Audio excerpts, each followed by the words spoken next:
Namo Namaha. At the very outset, I would like to express my gratitude towards Nalanda Parivar for organizing this lecture series under Nalanda Webshala. I sincerely thank the founder director of Nalanda Nritya Kala Mahavidyalaya, Padma Shri, Padma Bhushan, Dr. Kanak Rele, and Principal of Nalanda Nritya Kala Mahavidyalaya, Dr. Uma Rele, for giving this opportunity to me. It is my pleasure to share my views with you all. I am very thankful to Mrs. Vaidehi Rele Lal, Mr. Vignesh Mahajan and Mr. Narendra for the technical support. Now today's topic is Sanskrit literature and dance education. These two things are closely connected because language, literature and any art form for that matter, including dance, these are actually integral part of culture. They cannot be separated from each other. So, if you want to study dance, you have to study literature which is connected with dance. And when we are talking about Indian classical dance, it is a Sanskrit literature which is very important for classical dance. Of course, we do have Telugu and Tamil literature. However, today's topic is Sanskrit literature and dance. So, let us begin with culture, of which these two things are integral part or constituents.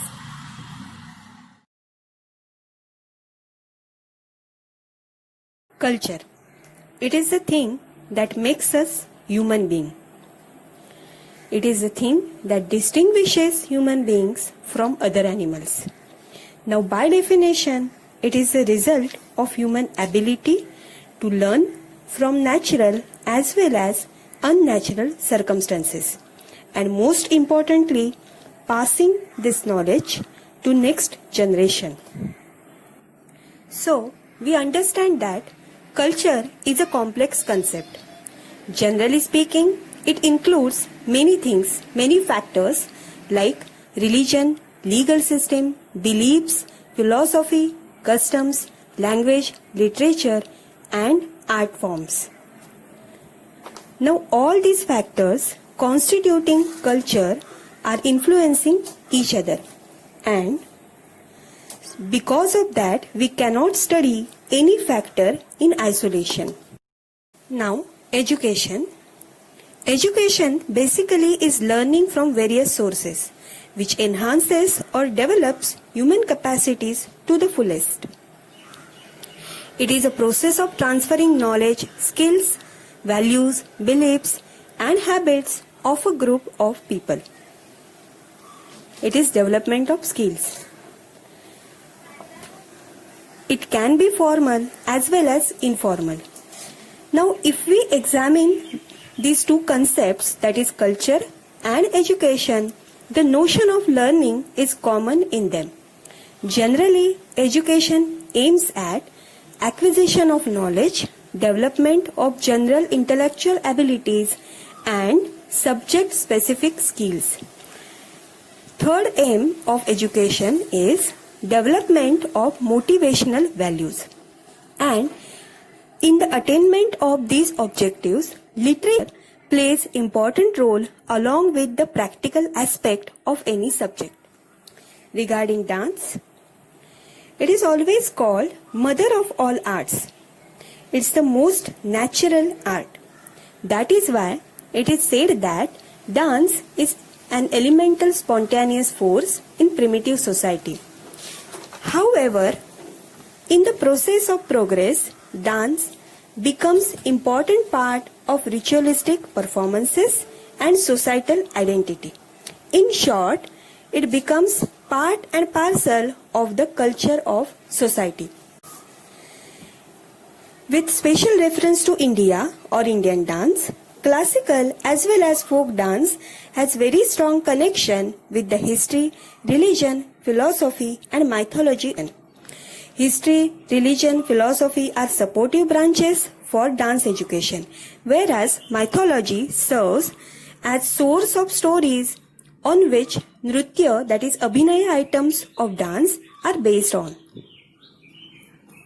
And in case of literature, we cannot think about all these factors without having knowledge of Sanskrit language and Sanskrit literature. About Sanskrit language and Sanskrit literature. As everyone knows, it is one of the most ancient languages in the world, and it has deep imprint on the culture of India. Sanskrit is known as the language of gods, Devavani. It is said that Bhasha Sumadhura Divya Pavitra Surabharati. Literature is a tool to preserve and pass on or transfer the culture, and Sanskrit literature is definitely very valuable in this regard. We can imagine the treasure preserved in Sanskrit language through various sources and references. However, we have lost many valuable literary works due to various reasons. However, whatever is preserved is also great and valuable. Sanskrit is rich with literature in various branches of knowledge, which is praise for scholarship. And classical Sanskrit literature is appreciated for its literary beauty. This is general classification of Sanskrit literature. Vedic literature includes Samhita, Brahman Granthas, Aranyakas and Upanishads. Epics, of course, Ramayana and Mahabharata. Puranas includes 18 Mahapuranas and numerous Upapuranas. Classical literature includes court epics, dramas, lyrical poetry, prose romance, didactic literature like stories like Panchatantra, and most important for education of any particular field, that is technical literature, which deals with specific branches of knowledge like dramaturgy, aesthetics, rhetorics, or polity, architecture, dance, etc. Sanskrit literature and dance. 3 types of literary works can be or should be studied by a student of dance. This particular slide explains the connection of dance with Sanskrit literature. The first type of literature is literary works mentioning about or referring to dance. These are important to understand history and cultural background of dance. One can have an insight, different view about a particular incident or character portrayed in dance item. The second type is works, that is literary works giving technical or scientific information about dance. This, of course, is most important type of literature for any dance student, because the foundation of theory of practical aspect of dance. Now the third one, literary works not directly connected to dance but essential to understand the ideas and concepts involved in dance or any other performing art. This type of literature is also significant as it gives you the thought process and philosophy of dance or any other art form. This slide is giving examples of each type explained in the earlier slide. Now the first is giving references of dance. So that is Rigveda, Mahabharata, Puranas, Arthashastra, Smrutis, Kama Sutra and dramas like Malavikagnimitram or Ratnavali. They refer to dance or they give some information about dance.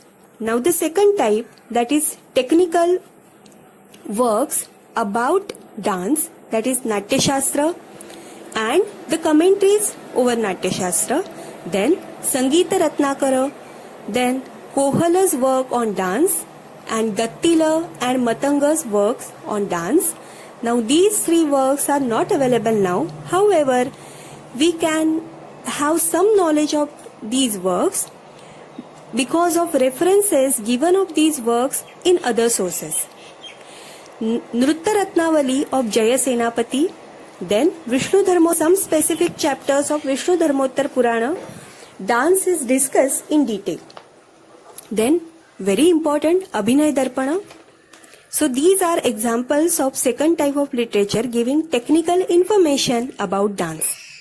And third type is works on philosophy, sculpture, aesthetics, epics and Puranas, which are sources of mythological stories, etc. Literature helps in the psychological development and understanding of the readers, which is necessary for any artist.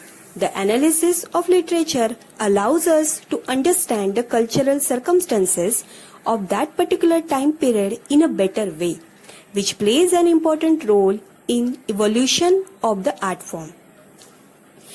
It is really essential to study literary works on dance. It is not possible for any dancer to understand nuances of the dance style without the knowledge of Angas, Upangas, Karana, Charis and Abhinaya, etc., which is discussed in detail by Bharata. Or how can we think to have proper knowledge of different hand gestures, positions, gaits, which are constituent parts of dance without having proper knowledge of Abhinay Darpana? Knowledge of Rasa theory and its interpretation develops a dancer as an artist. One cannot grasp true meaning of Gita Govinda unless the person has fair idea of Indian philosophical schools. So, for a dancer, it is necessary to study all these works. Now, the question arises, how this literature can be studied?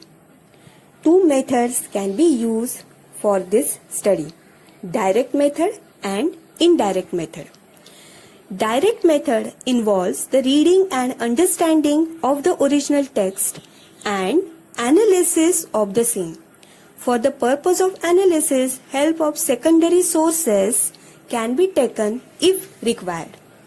This is used for classical literature studied for appreciating literary beauty. The second method is indirect method. It is the study of the literature on the basis of translation and secondary sources. In this method, original text is either not touched or very scarcely touched. Technical literature like Natya Shastra is studied in this method.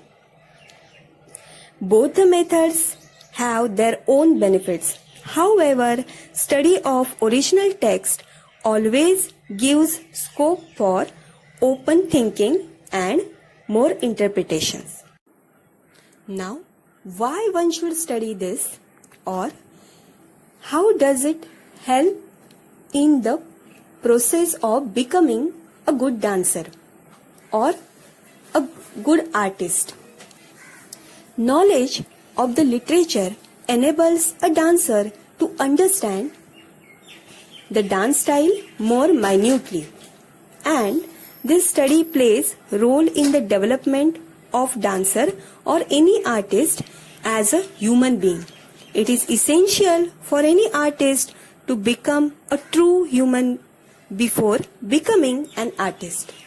This literature is depository of human values, and performing art is the best way to practice and convey these values. An artist is supposed to suggest something through the art, and human values and emotions are eternal subjects of any art.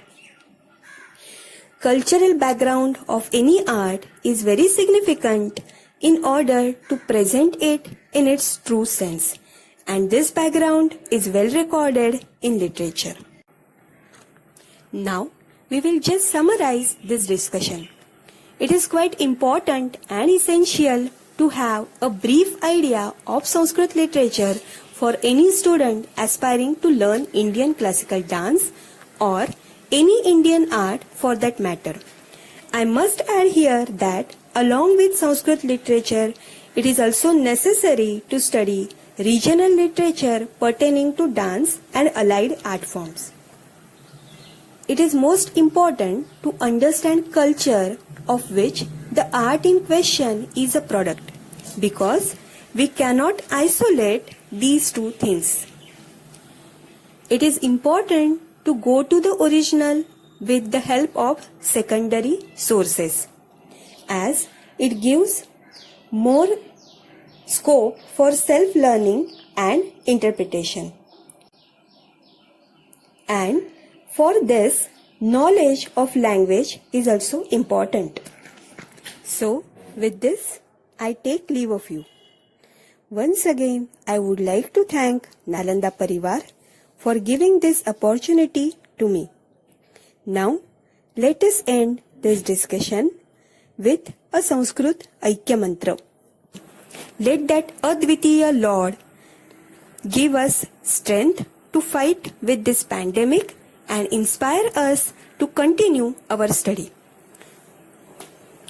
Yam Vaidika Mantra Drusha Puranaha Indram Yamam Matarishvanamahu Vedantino Nirvachaniyamekam Yam Brahma Shabdena Vinirdishanti Shaivayamisham Shivaitya Vochan Yam Vaishnava Vishnuritistuvanti Buddhastatharhan iti Bauddha Jainaha Satshriyakaleti cha Sikha Santaha Shasteti kechit Prakriti Kumara Swamiti Mateti Piteti Bhaktya Yam Prarthayante Jagadishitaram Sa Eka Eva Prabhuratvidiyah Sa Eka Eva Prabhuratvidiyah